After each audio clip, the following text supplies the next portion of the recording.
누가 전 세계에서 가장 강력한 남자 중 한 명의 아내를 향해 방송에서 직접 눈을 마주치며 망설임 없이 자리에서 일어나 돌아서서 떠나라고 말한다면 어떤 일이 벌어질까요? 친절한 조언이 아닌 각 단어가 깨지기 쉬운 자존심을 날카롭게 찌르는 듯한 냉소와 도발로 말입니다. 바로 빌 마허가 그렇게 했습니다. 돌아보지 않고 거침없이 수백만 시청자 앞에서 멜라니아 트럼프를 조롱과 도전의 중심으로 만들었죠. 원치 않는 손길, 공개된 당혹스러운 상황, 더 이상 루머가 아닌 배신, 그리고 완벽하게 꾸며진 그 결혼의 이미지에 대해 말했습니다. 마허가 던진 건 단순한 농담이 아니었습니다. 자존심과 허영이 폭발할 듯한 뇌관에 불을 붙인 성냥 한 갭이었습니다. 그렇다면 도널드 트럼프는 이런 모욕에 어떻게 반응했을까요? 무대에 올리지 않기 위해 무시했을까요? 냉정을 지키려 못 들은 척 했을까요? 전혀 아니었습니다. 곧바로 대문자 가득한 공격이 터져 나왔습니다. 마치 소리 지르면 말의 본질이 묻힐 수 있을 것처럼요. 그게 바로 익숙한 트럼프였습니다. 반응하지 못하고 자신이 공격받는 쓴맛을 삼키지 못하는 모습. 그는 멜라니아를 지킨 게 아니라 자신을 지켰고 자신의 이름으로 쌓인 신화를 지켰습니다. 그리고 무의식 중에 자신이 원치 않았던 것을 드러냈죠. 마허의 도발이 더 크게 울려 퍼질 틈을 열어준 겁니다. 대중이 가장 두려워하는 질문을 하도록 초대했습니다. 이 결혼의 바탕은 무엇인가? 진정한 애정인가? 아니면 관심사의 계약인가? 이 의심은 갑자기 생긴 게 아닙니다. 수년간 속삭임처럼 돌았고 가십 칼럼과 정치적 뒷이야기 속에 있던 것입니다. 하지만 마허가 공개 무대에서 다루면서 속삭임은 선언이 되었습니다. 그는 부부를 넘어 하나의 상징을 흔들었죠. 왜냐하면 도널드와 멜라니아의 이미지는 두 사람에 관한 것이 아니라 정치 권력과 개인 마케팅의 결합이기 때문입니다. 모든 것을 팔 수 있다는 생각, 심지어 개인 삶까지도 대중이 소비하는 빛나는 상품으로 만드는 것입니다. 그 상품에서는 모든 행동이 계산되고 모든 등장도 완벽함의 내러티브를 유지하기 위해 기획됩니다. 그 내러티브가 공개적으로 찢겨진다면 무슨 일이 일어날까요? 마허는 정확히 어디를 건드려야 할지 알고 있었습니다. 가정이라는 공간을 풍자했고 멜라니아가 남편에게 강요하는 규칙들을 묘사했습니다. 기이한 습관이나 의심스러운 취향에 대한 농담만이 아니었죠. 중요한 건 그 이면에 있는 함축입니다. 그 관계는 조건부로 존재하는 듯했습니다. 마치 결혼이 특정 조항이 있는 계약서 같았죠. 관객이 웃었을 때 단순히 농담 때문에 웃은 게 아니었습니다. 그들은 그 허구 속에 가능성을 발견했고 사랑이 주요 요소가 아니었을 수도 있다는 암시를 공유한 겁니다. 그리고 이것은 트럼프에게 용서할 수 없는 일입니다. 깊이 사랑해서가 아니라 그의 제국이 절대적 통제의 인식 위에 세워져 있기 때문입니다. 그는 결정하는 사람, 지배하는 사람, 절대 거절당하지 않는 사람이 되어야 했습니다. 아내가 스스로 그의 곁을 떠날 수도 있다는 단순한 암시는 그 이미지에 치명적인 균열을 냅니다. 그는 그 균열이 확대되는 걸 결코 원하지 않았죠. 왜 그 균열이 그토록 불편할까요? 아마도 트럼프라는 브랜드는 과시와 무적의 이상과 연결되어 있기 때문일 겁니다. 빌딩부터 넥타이까지, 리얼리티 쇼부터 정치적 약속까지 항상 그의 얼굴이 중심에 있었습니다. 그리고 멜라니아는 그 브랜드에서 우아한 존재, 거물 옆에 세련된 보안물, 도달 불가능한 캐릭터를 위한 시각적 장식이 되었죠. 마허는 몇 마디 말로 그 미학을 분해했고 화려함을 웃음거리로 만들었습니다. 관객이 웃기 시작하면 신화에 뭐가 남을까요? 흥미로운 건 이 폭로가 폭발적인 문서나 폭로, 고소 없이 이루어졌다는 점입니다. 순전히 날카로운 수사였고 늘 드러나 있었지만 많은 이들이 외면한 것을 명확히 드러냈습니다. 본질적으로 이건 도널드와 멜라니아만의 문제가 아닙니다. 우리가 공인에게서 정상으로 받아들이려 하는 것이 무엇인지에 관한 문제입니다. 반짝이는 이미지와 편리한 이야기를 소비하면서 분명한 균열을 무시하는 우리의 태도 말이죠. 트럼프는 반응하며 마허가 증명하고자 했던 것을 스스로 확인해 주었습니다. 모든 모욕, 모든 코미디언 비난은 그가 얼마나 고집스럽게 통제 불가능한 비판을 다루지 못하는지를 보여줬죠. 이미지에 너무 의존하는 사람에게는 작은 흠집도 존재를 위협하는 심각한 문제입니다. 빌 마허가 멜라니아가 도널드 트럼프에게 강요한 규칙들이라는 가상의 목록을 만들기로 했을 때 그는 단지 부부 생활의 사소한 부분을 웃음거리로 삼으려던 게 아니었습니다. 그보다 훨씬 깊은 문제가 걸려 있었죠. 웃음은 위장막 역할을 했고 특히 30에서 65살 사이에 많은 사람들이 잘 아는 말하지 않은 합의들, 외관을 유지하기 위한 양보, 그리고 완전히 선택하지 않은 상황을 견디기 위한 작은 전략들에 관한 것이었습니다. 가정 내 습관을 과장되게 묘사하며 마허는 그 관계가 고유한 대본, 비공식적인 의무와 한계의 계약처럼 보일 수 있다는 생각을 적나라하게 드러냈습니다. 그리고 대중에게 그 가능성은 묘하게 익숙하게 들렸죠. 누구나 가족이나 친구 사이에서 사랑 때문이 아니라 양쪽 모두에게 편리함이 있기 때문에 유지되는 관계를 본 적이 있지 않나요? 침대에서 패스트푸드를 먹지 말라는 농담, 속옷을 흩어놓지 말라는 농담은 처음에는 우습게 보일지 몰라도 예리한 상징을 담고 있습니다. 이 농담들은 통제, 영역, 작은 규칙들에 관해 말하며 모두 합쳐져서 공유된 공간에서 누가 더 큰 발언권을 갖는지 드러냅니다. 파트너십과 동반자 관계가 결혼의 핵심이라고 배워 자란 세대에게 쓴 이혼과 파편화된 가족, 사회적 체면을 유지하기 위한 은밀한 협상들을 목격한 이들에게 그 웃음은 단순한 부조리함이 아니라 우리가 피하고 싶은 진실을 은연중에 보는 불편함입니다. 마허가 한 것은 어느 정도 많은 가정에서 흔하지만 공공연히 인정받지 못하는 관계를 다시 쓰는 일이었습니다. 감정적 유대보다는 상징적이고 기능적인 가치로 살아남는 관계들 말입니다. 그는 단지 전 세계에서 가장 주목받는 부부를 표적으로 삼았고 그곳에서 모든 행동, 모든 말, 모든 침묵이 뉴스가 됩니다. 그렇기에 이 농담은 단순한 오락을 넘어 사회적 논평이 됩니다. 일반 생활에서 이런 협상은 개인 공간에 한정되지만 무대가 전 세계라면 그 협상은 정치적 신화를 만드는 일부가 됩니다. 트럼프의 경우 그 신화는 무적의 사업가, 모든 것을 통제하는 전략가라는 이미지와 직접 연결됩니다. 멜라니아는 그 이야기에서 우아하고 절제된 신비로운 인물로서 전체 그림을 완성합니다. 대중은 그녀를 거의 장식물처럼 항상 존재하는 요소로 인식하게 되었죠. 마허가 그녀의 존재가 규칙과 합의에 의해 지배된다고 암시했을 때 그는 이 부부를 지탱하는 가장 견고한 이야기의 기반 중 하나를 해체하겠다고 위협한 셈입니다. 여러분이 아는 이야기는 완전히 다를 수 있다고 말하는 듯합니다. 이걸 2025년에 집에서 보는 사람들에게는 특히 충격적입니다. 우리는 SNS 인간관계, 비즈니스에서 외관이 내용보다 더 중요한 시대에 살고 있습니다. 보여지는 것을 통제하면 행복, 단합, 성공을 쉽게 연출할 수 있죠.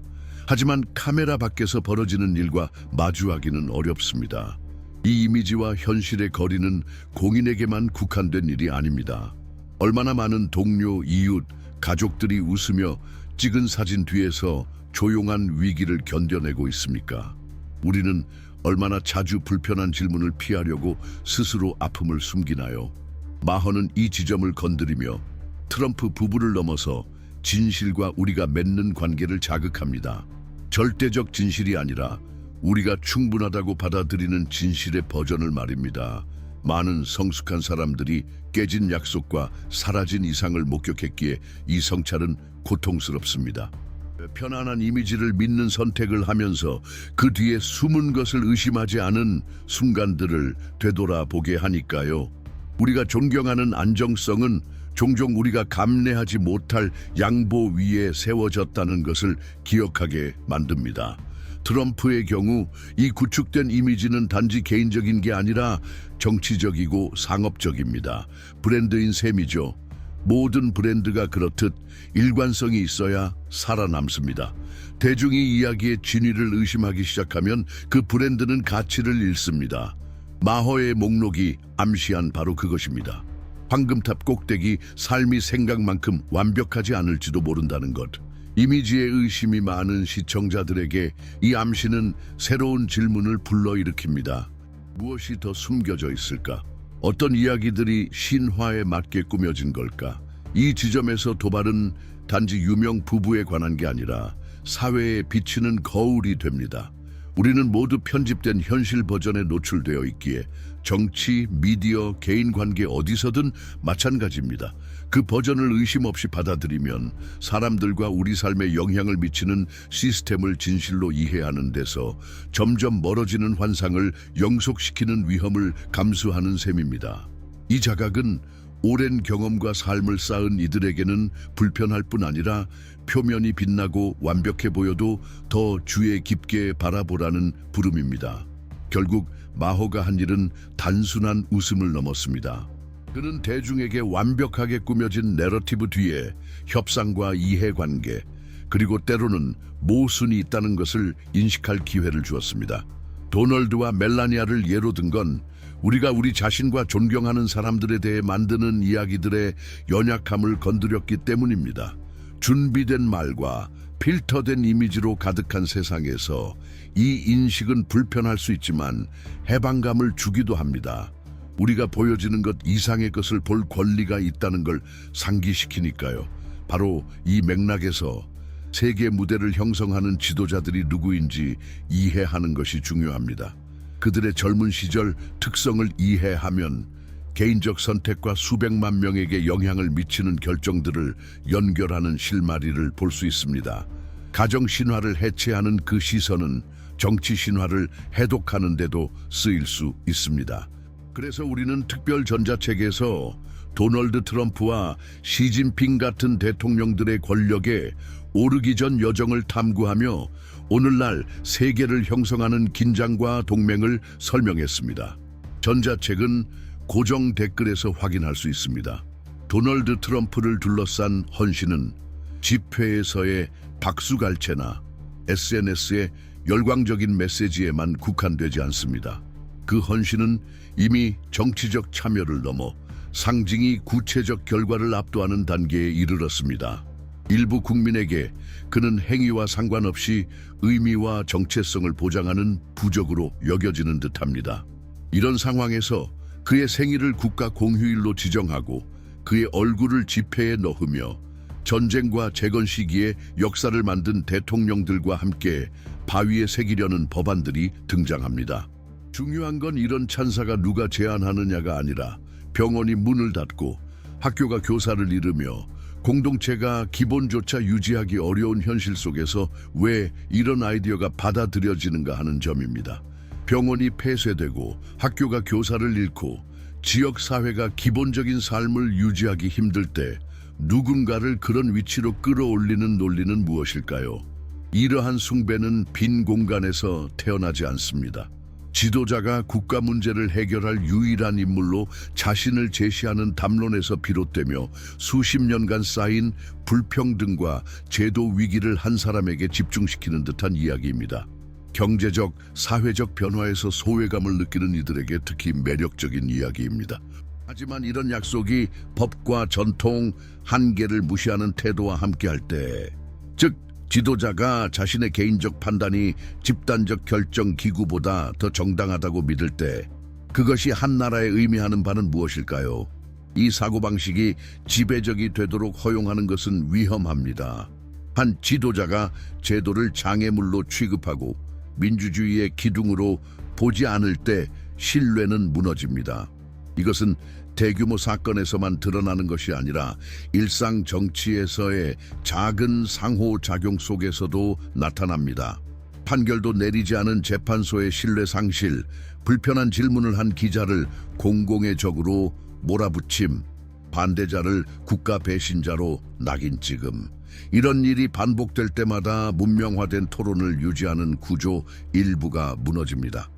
그리고 남는 질문은 이 과정이 되돌릴 수 없게 되기까지 얼마나 걸릴까 하는 것입니다. 트럼프는 의견 차이를 개인 전쟁터로 바꾸는 특별한 능력을 갖고 있습니다. 반대에 부딪히면 직접 공격, 경멸적 별명, 그리고 믿는 이들에게는 절대적 진리처럼 들리는 비난으로 대응합니다. 이 전략은 단기적으로는 효과적일 수 있으나 정치 문화에 깊은 상처를 남깁니다. 대화를 통해 해결책을 모색하기보다는 영구적인 적대감을 조성하여 어떤 합의 시도도 약점으로 간주되는 분위기를 만듭니다. 그렇다면 다리가 지속적으로 불태워지는 상황에서 어떻게 앞으로 나아갈 수 있을까요? 이 사고방식은 또한 적대적인 연설을 환호하는 이들이 유머나 비판이 자신의 지도자에게 향하면 분노하는 이유를 설명합니다. 농담은 국가에 대한 모욕으로 해석되고 풍자는 도덕성에 대한 공격이 되며 건설적인 비판은 나라를 파괴하려는 음모로 여겨집니다. 이 모순은 명백합니다. 다른 편은 도발을 견뎌야 하지만 자신들은 최소한의 도발에도 격렬히 반응할 권리가 있다고 여깁니다. 이 불균형이 어느 정도까지 지속될 수 있을까요? 정의와 평등의 개념을 완전히 훼손하지 않고서는 말입니다. 이 감정적 방어막 뒤에는 더 복잡한 현상이 있습니다. 정치운동이 세속적 신앙 공동체로 변모하여 원칙에 대한 충성심 대신 지도자에 대한 충성심이 자리 잡는 것입니다. 그 공간에서는 결정이 이전 약속과 모순되거나 역사적 동맹에 해를 끼치거나 과거에 선언된 가치를 훼손해도 중요하지 않습니다. 중요한 건 이야기의 완전성을 유지하는 것입니다. 실수를 인정하는 것은 존재 위협으로 간주됩니다. 후회하거나 입장을 수정할 자리는 없습니다. 과거는 현재의 편의에 맞게 다시 쓰이고 이 대본을 따르지 않는 자는 신뢰의 범주에서 추방됩니다. 이러한 헌신은 불안정을 두려워하는 이들에게 위안이 될 수 있지만 큰 대가를 숨깁니다. 권력이 책임성이 아니라 이상화된 이미지를 끊임없이 반복하는 것으로 정당화될 때 비판은 이단이 됩니다. 그리고 이단은 논의되는 게 아니라 제거됩니다. 이것이 권위주의적 생각이 자리를 잡는 방식이며 질서와 안전을 외치지만 선택적으로 집중 적용됩니다. 문제는 현실에서 이 선택적 태도가 정치에만 머무르지 않는다는 점입니다. 사회적 관계로 넘쳐 흐르며 이웃, 동료, 가족 사이에 분열과 불신을 키웁니다. 이 역학이 다른 나라들이 한 국가를 어떻게 보는지에 얼마나 영향을 미치는지도 무시할 수 없습니다. 역사적 동맹국들이 전략적 결정이 충동이나 개인적 복수에 근거할 수 있다고 느낄 때 협력 의지는 줄어듭니다. 조약은 갑작스러운 파기로 흔들리는 약한 합의로 인식되고 2025년에 상호 연결된 세상에서 공급망, 군사동맹, 금융시장은 예측 가능성에 의존하는데 이 불안정은 구체적인 손실로 이어집니다. 이 비용을 누가 부담할까요? 무대 위 인물이 아니라 식품 가격, 고용 안정, 공공 서비스 질에 영향을 받는 평범한 시민들입니다. 권력이 인격 숭배가 되면 추종자들 스스로 역설의 희생양이 됩니다. 그들은 자신을 보호하겠다고 약속하는 일을 열렬히 지지하지만 그가 집단적 보호 구조를 약화시킴으로써 위기와 학대에 더 노출되게 됩니다. 그러나 이 취약성은 쇼가 계속되는 동안 거의 인식되지 않습니다. 상징적 승리는 마취제 역할을 하니까요. 하지만 그 마취제는 영원하지 않습니다. 언젠가 현실이 대가를 요구하고 뒤따르는 좌절은 초기 열광보다 더 위험할 수 있습니다. 가장 긴급한 질문은 아마도 이럴 것입니다. 온 나라가 환희와 분노를 오가며 반성의 공간 없이 살아가면 무엇이 일어날까요? 민주주의의 기둥이 적으로 취급되어 무너졌을 때 신뢰는 어떻게 재건될 수 있을까요? 이것은 단지 선거나 어느 단기 권력을 잡는 문제만이 아닙니다. 반대 의견이 보복 없이 논의될 수 있는 공간을 지키는 능력의 문제입니다. 그 능력이 상실되면 돌아가는 길은 점점 좁아집니다. 그래서 표면 너머를 보는 것이 매우 중요합니다.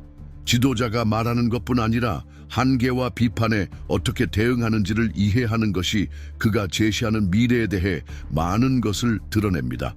도널드 트럼프의 경우 이 분석은 단독으로 할 수 없습니다. 다른 스타일의 지도자들이 어떻게 내러티브를 만들고 권력 환경을 형성하는지 이해해야 합니다. 비교는 단순한 학문적 연습이 아니라 시나리오를 예측하고 어떤 리더십을 수용할지 결정하는 도구입니다. 이런 분석을 계속 보고 싶다면 채널 구독, 좋아요, 댓글로 생각을 나눠주세요. 대화는 여기서 끝나지 않습니다.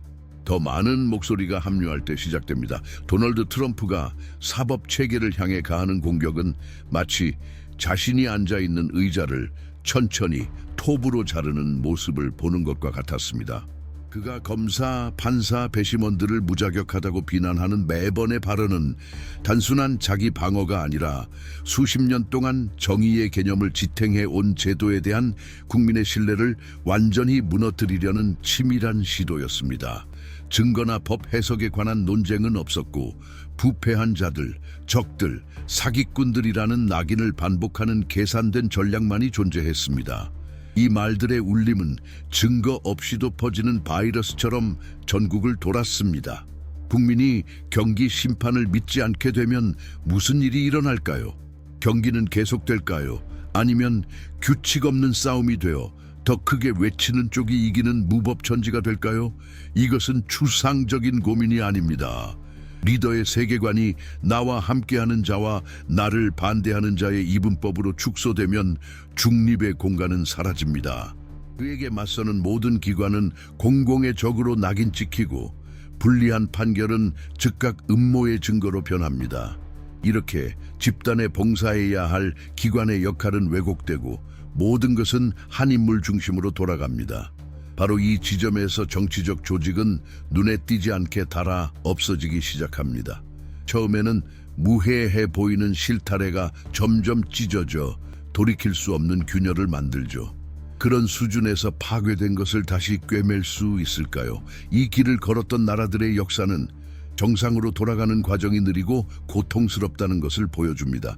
처음에는 불신이, 그 다음에는 무관심이, 마지막에는 아무것도 작동하지 않는다는 수용이 옵니다.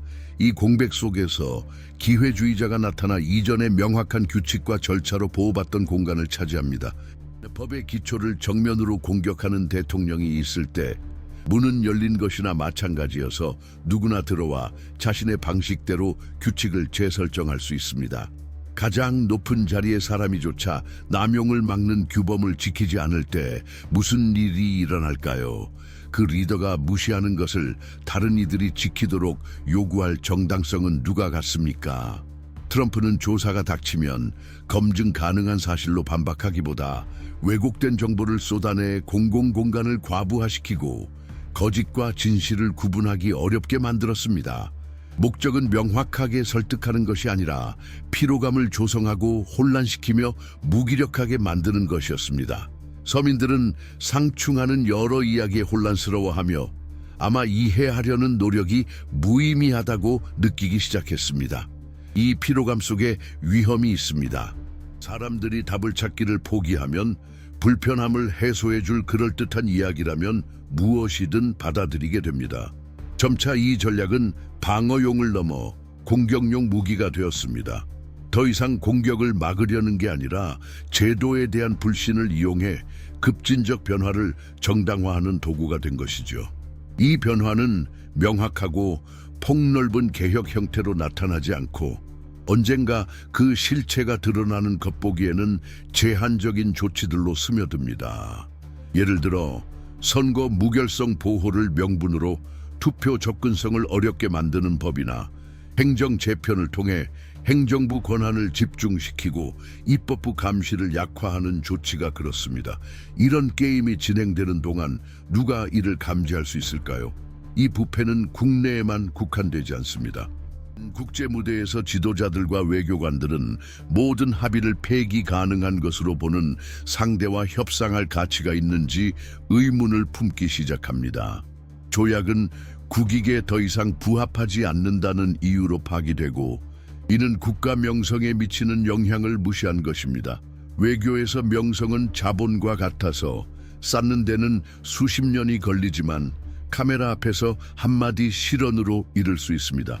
대통령이 협상을 일방적인 행위로 만들고 국가 간 안정을 유지해온 절차를 무시할 때 어떤 동맹국이 우리와 함께 미래를 계획하는데 안전함을 느낄까요? 이 지점에서 긴장이 조명이 닿지 않는 곳에서 쌓이기 시작합니다. 외국 정부 간 비공개 회의에서는 예측 불가능한 파트너에 대응할 비상계획이 논의되고 한때 원활했던 소통은 형식적이고 기계적으로 변합니다. 한번 깨진 신뢰는 쉽게 회복되지 않고 불안정 인식이 우세해지면 국제 투자가 줄고 공급망은 재편되며 무역 협정은 더 엄격한 안전 조항과 재협상됩니다. 규칙을 깨는 것을 자랑하는 지도자가 위험한 배팅으로 인식되는 진짜 비용을 이해할까요? 한편 국내 상황에서는 공격적 수사가 기반을 결집시키는 역할을 합니다. 이제 담론은 구체적 정책이 아니라 모호한 적으로부터 자신들의 프로젝트를 지키는 생존 문제가 됩니다. 모든 사건이 박해의 증거로 제시되고 패배는 도덕적 승리로, 비판은 그들이 우리를 파괴하려 한다는 내러티브의 연료를 공급합니다. 이 적대적 게임은 진짜 우리와 그들을 구분하는 감각이 사라질 때까지 얼마나 지속될까요? 이 시나리오에서 가장 위험한 결과는 정치가 끊임없는 저항의 쇼로 변해 무엇을 이루느냐보다 누구와 싸우느냐만 중요한 상황입니다. 그 결과 건강, 교육, 인프라, 환경 같은 중요한 분야에서 진전이 멈춘 채 나라가 불모의 대결 사이클에 갇히게 됩니다. 그럼에도 불구하고 싸움에 있다는 느낌은 많은 이들에게 능동적 참여라는 착각을 주어 실제 침체를 가립니다. 약속이 종이 위에만 머물렀다는 사실이 언제 인식될까요? 이 통치 방식이 확고해질수록 저항 없이 어디까지 갈 수 있는지 시험하려는 유혹도 커집니다. 기관 공격이 무사히 넘어가면 다음 공격은 더욱 대담해집니다. 선동적 수사가 전략적 동맹을 멀리하지 못하면 더 강화됩니다. 매 단계마다 과거에는 상상도 못했던 일들이 일상이 됩니다. 허용 가능한 것과 남용 사이의 경계선은 사라집니다. 어느 순간 국가는 자신이 당연하다고 여긴 것이 더 이상 현실에 존재하지 않음을 깨닫게 될지도 모릅니다. 남는 질문은 규칙이 무시당한 뒤 신뢰를 어떻게 회복할 것인가입니다. 아마 답은 말보다 행동에 있을 것입니다. 시민과 기관, 지도자가 민주주의의 기본 작동을 왜곡하려는 시도 앞에서 매일 하는 선택에 달려 있습니다. 하지만 그 전에 문제를 인정해야 하며 피해가 돌이킬 수 없을 때까지 방치해서는 안 됩니다.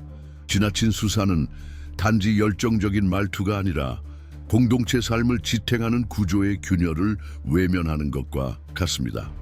도널드 트럼프가 기술적 답변이나 공감을 요구하는 사안에 침묵을 지키는 것은 단순한 무언의 상태가 아니라 즉흥적이고 불규칙한 말, 화제 전환, 그리고 때로는 질문과 전혀 상관없는 진술로 채워진 공허함입니다. 이는 실제 질문에 대한 답이 아니라 그가 자신에 대해 투사하고자 하는 이미지에 관한 것임을 명확히 드러냅니다. 바로 이런 일이 영국 방문 중 한 기자가 시장 압박을 받고 있는 경제 문제를 물었을 때 일어났습니다. 숫자나 전망, 최소한 일관된 논리적 답변 대신 그는 전혀 관련 없는 국가와 비교하거나 과거 승리의 추억을 꺼내 들었으며 그 승리는 오직 그만이 당시 중요하다고 생각하는 것이었습니다. 이것은 단순한 기술적 실수가 아니라 답변이 내러티브 이상을 요구하는 질문임을 인정하지 않으려는 거부였습니다. 이러한 거부는 즉각적 장면을 넘어 광범위한 영향을 미칩니다. 지도자가 이렇게 반응할 때 지지자들에게 실질적 내용보다 통제의 모습을 유지하는 것이 중요하다는 메시지를 전달합니다. 가까이서 지켜보는 이들에게 데이터의 정확성은 불필요한 세부 사항처럼 느껴지며 단지 태도가 확신을 전달하면 된다는 인식이 생깁니다. 하지만 그런 태도에 기반한 안전함은 어떤 안전함일까요? 빠르고 근거 있고 위험을 감수하는 결정이 필요한 상황에서 가면으로 감출 준비된 각본이 없으면 무엇이 남을까요? 더 흥미로운 점은 당혹스러운 실수가 드러날 때마다 즉시 그것을 진정성의 증거로 바꾸려는 노력이 있다는 것입니다. 몇몇 동료들은 그가 사람들과 같은 말투를 사용한다, 형식에 얽매이지 않는다고 주장합니다. 이는 전통적 관료주의 언어에 지친 이들에게 매력적인 담론처럼 들립니다. 그러나 접근하기 쉬운 말투와 중요한 정보를 무시하는 것은 큰 차이가 있습니다. 그 간극에서 계산착오가 생기고 그 대가는 매우 큽니다. 그 태도가 한 단어 한마디의 무게를 아는 국가 지도자들과의 대화에 수출된다면 어떤 일이 생길까요? 고위 인사들과 만날 때 트럼프는 과도한 비공식성과 부적절한 칭찬을 혼합하는 경향이 있습니다.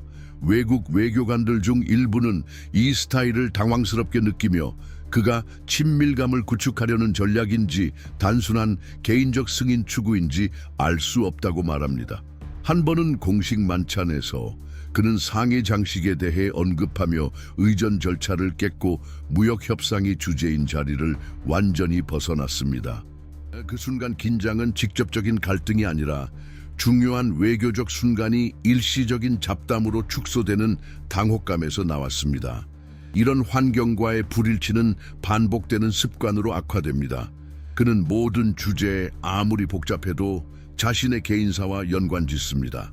마치 모든 국제 문제가 자신의 이미지를 강화하는 거울인 양 행동합니다. 예를 들어 국경 보안이 주제일 때는 자신이 이민 정책으로 부당하게 비판받았던 경험담으로 대화를 전환합니다. 환경 문제에선 자신이 누구보다도 환경 규정을 잘 지킨 부동산 사업을 기억합니다. 이런 급격한 전환은 주제를 흐리게 할 뿐 아니라 전 세계 상황 전체가 개인 내러티브의 배경으로 느껴지게 만듭니다. 이 좁은 시각은 즉각적인 결과를 낳기도 합니다. 어느 날 유럽 정부 수반과의 공동 기자회견에서 진행 중인 인도주의적 위기에 대해 질문받자 그는 상황과 무관한 내부 통계를 제시했습니다. 옆에 있던 지도자의 표정은 정치적 불일치 때문이 아니라 주제의 심각성이 무시되었다는 인식에서 굳어졌습니다. 그 틈에서 중요한 것이 이뤄집니다. 취약한 순간에 신뢰를 구축할 능력입니다. 정치 무대 밖에서 일상을 살아가는 이들에게 이런 심각한 사안을 다루는 방식은 단지 성격의 한 특성처럼 보일 수 있습니다. 하지만 협상에 관여한 이들에게는 이것이 얼마나 쉽게 미묘한 합의들을 깰 위험이 있는지 지속적으로 우려되는 부분입니다. 외교에서 감수성 결여는 노골적인 적대감만큼 파괴적일 수 있으며 그런 실패는 후속 연설로 고쳐지지 않습니다. 잃어버린 순간은 되돌릴 수 없기 때문입니다. 지난 몇 년간 트럼프가 몇 분 사이에 마지막으로 대화한 사람의 영향으로 입장을 바꾸는 장면을 묘사한 내부 보고가 다수 나왔습니다. 이 반복된 패턴은 안정성을 추구하는 어떤 국가에도 불편한 이미지를 만듭니다. 전략적 결정이 충동에 의해 번복될 수 있다는 것입니다. 동맹국들에게 이 예측 불가능성은 지나친 신중함을 강요하는 초대이며 경쟁국에게는 한계를 시험할 기회입니다. 이 변덕은 또 다른 문제를 낳습니다. 팀을 하나로 묶기 어려운 점입니다. 고위 보좌관, 자문관, 비서들은 종종 피해를 줄이기 위해 발언을 재해석해야 합니다. 이는 정책 실행에 쓰일 수 있는 시간과 에너지가 커뮤니케이션 불씨를 끄는데 낭비된다는 의미입니다. 여기서 피할 수 없는 질문이 생깁니다. 즉흥 발언의 결과를 통제하느라 얼마나 많은 기회가 날아갔을까요? 이 역학의 또 다른 면은 조용히 다치는 분들입니다. 많은 외국 수도에서는 초대장이 오지 않고 포럼이 회피되며 프로젝트가 우선순위에서 밀려나고 있습니다. 이는 공식적인 보이콧이 아니라 수개월간 준비한 것을 망칠 수 있는 발언이나 행동 위험을 피하려는 전략적 조정입니다. 대중에게는 거의 보이지 않지만 결정이 내려지는 복도에서는 깊이 느껴지는 침식입니다. 그러나 이런 대화 위축에도 불구하고 트럼프는 여전히 주목의 중심에 머뭅니다. 오히려 지지자들은 모든 외부 후퇴를 국제 압력에 굴복하지 않는다는 증거로 해석합니다. 이는 원인과 결과를 뒤집는 해석으로 거리두기를 저항으로 바꾸는 것입니다. 하지만 영향력 상실, 경제 기회 상실, 전략적 협상 고립이라는 구체적 대가와 맞닥뜨렸을 때 이 내러티브가 얼마나 버틸 수 있을까요? 진전과 후퇴 사이에 드는 질문은 한 사람의 이미지에 기반한 외교 정책이 유지될 수 있느냐는 것입니다. 역사는 그렇지 않다고 말합니다. 하지만 현재 게임은 진행 중이고 인식은 사실만큼 현실을 형성합니다. 아마 그래서 많은 관찰자가 다음 장을 호기심과 불안으로 바라보는 것입니다. 정치가 인격에 예속될 때 전략과 즉흥 사이의 경계가 위험하게 모호해지기 때문입니다. 블라디미르 푸틴을 향한 그의 미소는 마치 전쟁 범죄 혐의를 받는 국가 원수가 아닌 오래된 공범자를 다시 만난 듯한 것이었습니다. 주저함도 없었고 양국 간 수십 년의 경쟁이라는 상징적 무게도 없었습니다. 그저 가까움, 거의 친밀함의 제스처였을 뿐입니다. 이는 단순한 의전 실수가 아니었고 명확한 선택이었습니다. 그러한 선택은 준비된 연설로 쓰여지는 이야기가 아니라 정부 수반의 가면이 본능의 자리를 내주는 순간들이 말해주는 이야기입니다. 한 나라의 지도자가 역사적 동맹국의 손보다 독재자의 눈빛에서 더 많은 공감을 찾는다면 그것이 의미하는 바는 무엇일까요? 많은 외교관들에게 이 장면은 단순히 당혹스러운 수준을 넘어 폭로적이었습니다. 이는 권력을 집중하고 반대자를 처벌하는 체제를 찬양하면서도 책임과 투명성을 요구하는 파트너들과 거리를 두는 우선순위의 역전을 보여주었습니다. 가까이서 본 이들에게 논리는 분명했습니다. 책임을 요구하지 않는 상대와 협력하는 것이 더 편안하다는 것이죠. 하지만 그 편안함은 누구를 위한 것인가요? 확고한 합의에 의존해 안전, 경제 안정성, 글로벌 의사결정 참여를 보장받는 시민들에게는 결코 편안함이 아닙니다. 외교 정책이 개인의 자존심을 맞추고 개인적 경쟁심을 부추기는 판이라면 누가 다음 수가 국가 이익에 반하지 않을 거라고 보장할 수 있을까요? 위험한 친밀감으로 국제 이미지가 형성되는 동시에 편의에 따른 동맹이 깊은 상처를 남기는 또 다른 분야가 있습니다. 인도주의 위기입니다. 가자 지구의 기아 문제를 질문받았을 때 트럼프는 데이터도 연민도 최소한의 구체적 전략도 제시하지 않았습니다. 대신 경계 없는 분배센터에 대해 이야기하며 마치 상징적인 가상의 건물 개관으로 문제가 해결될 것처럼 말했습니다. 말은 공허했지만 그 발언 방식은 더 불안한 것을 드러냈습니다. 진정한 고통을 인지하지 못하는 태도였습니다. 마른 얼굴과 지친 눈동자를 가진 아이들이 정치 방정식에 포함되지 않은 듯한 모습이었죠. 비극을 막연한 연설의 기회로 다루는 나라가 세계적 해결책을 주도할 수 있을까요? 이 감정적 거리두기는 중립적이지 않습니다. 이는 인식을 형성하고 내러티브를 키우며 궁극적으로 예산 우선순위를 결정합니다. 말에 공감이 없으면 행동에 긴급함도 없을 것입니다. 구체적 조치가 없는 메일은 더 많은 생명의 중단, 더 많은 가족의 붕괴, 그리고 도움을 상징해야 할 깃발에 대한 증오 축적으로 이어집니다.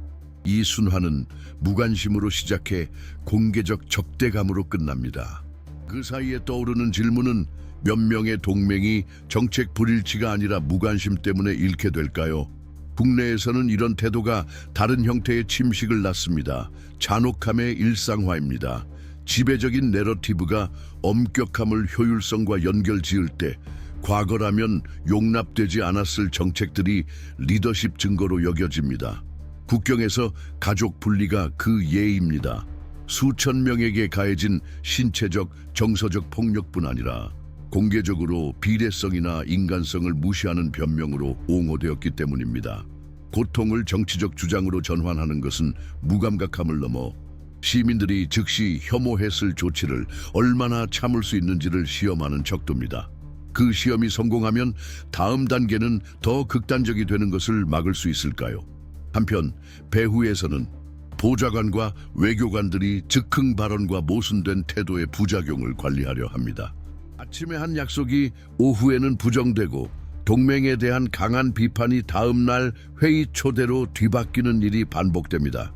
이 불안정은 단순한 기벽으로 보이지 않습니다. 장기 계획을 세우는 국가에는 위험 신호입니다. 많은 나라가 적대감 때문이 아니라 순간의 편의에 따라 방향을 바꾸는 정부에 의존하는 것을 줄이기 위해 약속을 제한하고 파트너십을 다변화합니다. 이것은 헤드라인에는 드러나지 않지만 이전에 거의 관성으로 행사되던 영향력을 서서히 잠식합니다. 일반 시민의 눈에는 독재자와의 악수나 먼 위기에 대한 답변이 빵값이나 거리 안전에 직접적 영향을 미친다고 생각하기 어려울 수 있습니다.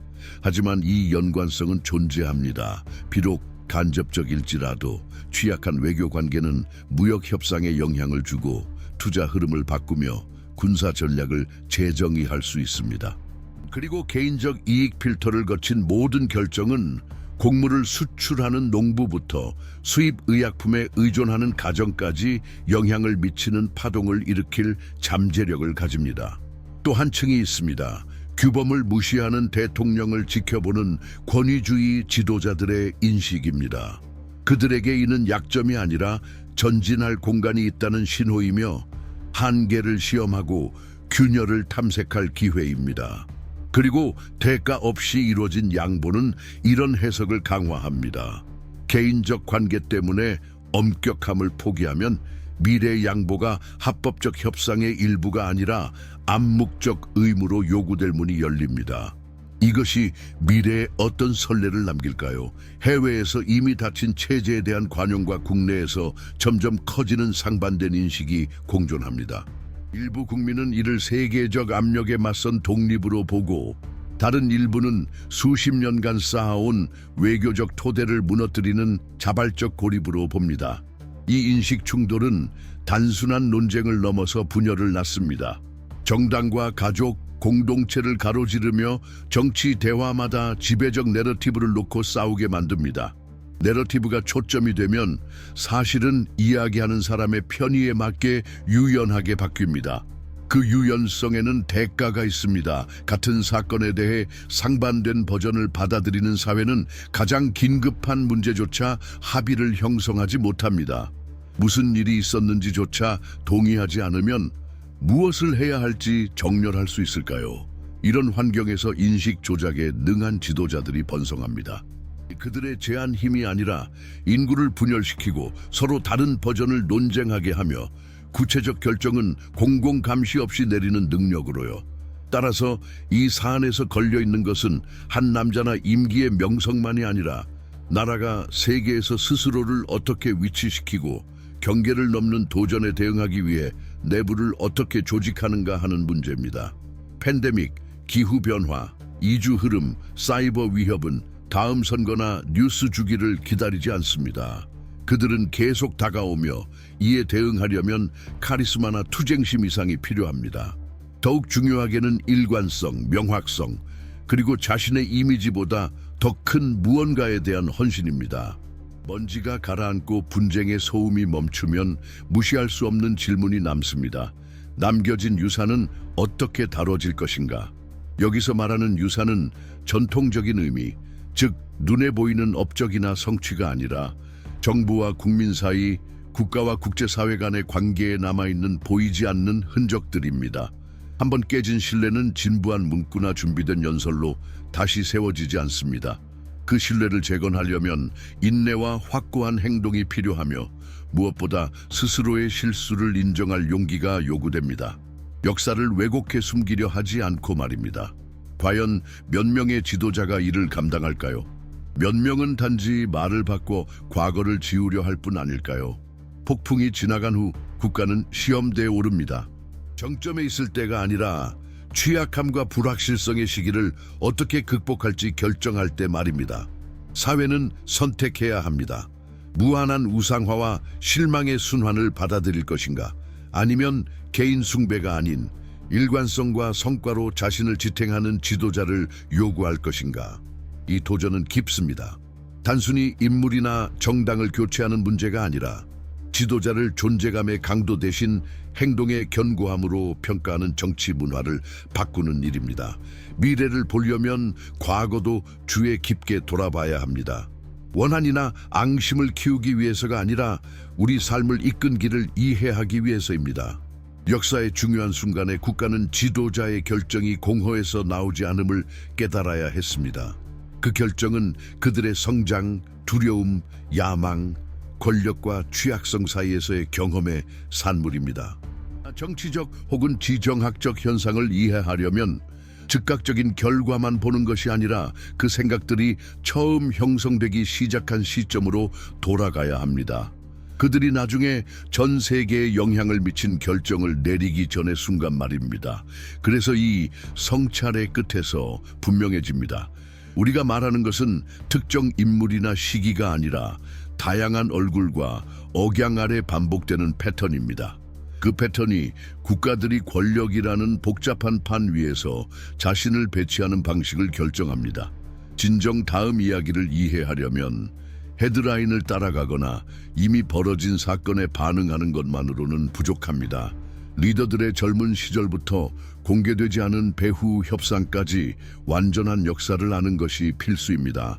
바로 이 맥락에서 도널드 트럼프와 시진핑 같은 대통령들의 전기를 모은 우리의 독점 전자책이 가치 있는 도구가 됩니다. 이 책은 외형 너머를 보고 개인적 특징과 전략적 결정을 연결하며 각 선택이 지정학적 큰 그림에 어떻게 들어맞는지 이해하도록 돕습니다. 관심 있는 분들은 고정 댓글에서 이 자료를 확인할 수 있습니다. 이 대화가 마음을 움직였거나 생각을 자극하거나 새로운 질문을 불러일으켰다면 그 불씨를 꺼뜨리지 마세요. 채널 구독과 댓글, 좋아요로 함께 대화를 이어가 주세요. 여러 목소리가 모일 때 대화는 시작됩니다. 귀중한 시간을 내 이 성찰에 함께해 주셔서 감사합니다. 준비된 답에 만족하지 않는 공동체의 일부가 되어 주셔서 고맙습니다. 앞으로도 더 많은 이야기가 이어질 것이며 여러분과 함께 한 걸음씩 아직 쓰여지고 있는 이야기들을 밝혀나가길 바랍니다.